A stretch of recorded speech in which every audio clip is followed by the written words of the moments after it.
你以为只有忍者这样用竹子吗？其实竹子还有更多用途，在台湾的自然环境里面非常适合竹子生长。我们在台湾吃竹笋、做竹椅、提竹篮、躺竹席，甚至用竹子盖房子。但是你知道吗？台湾每年生产31只塑胶吸管，如果以每只18公分来计算的话，它可以环到台湾340圈，它可以环到地球3.5圈。可是这还只是台湾，所以地球足够被塑胶吸管丰富过几次。可是竹子，它没办法取代太多东西，所以我们可以重新思考，用循环经济的目标去开发我们所有的产业。后置性的产品已经够多了，连埋场都不够用，而且海里面到处都是垃圾，这该怎么办？还在等什么？杜山水。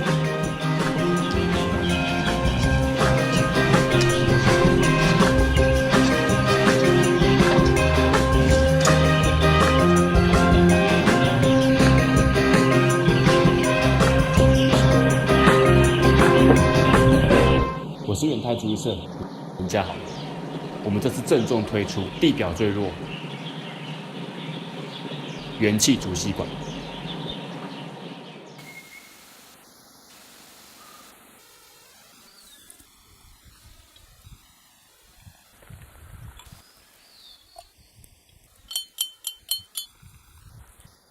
我们的元气竹吸管堪称地表最弱竹吸管，是因为它可以100%分解在自然环境里面。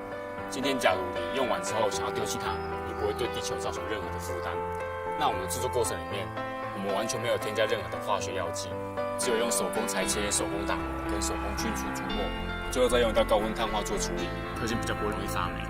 那竹子的特性就是它有竹的内壳跟外壳，所以你只要在使用完毕之后，稍微用刷子清洗它的内部，其实就可以非常容易的保养它。木质安达标之后，我们开始着手种下竹苗，大约2到3年左右的时间，我们就会有一片建竹林可以使用。那竹子的吸附二氧化碳能力是同等面积树林的4倍左右，那它的饲养能量也是多出树木的35%，所以它是一个天然的空气清净机。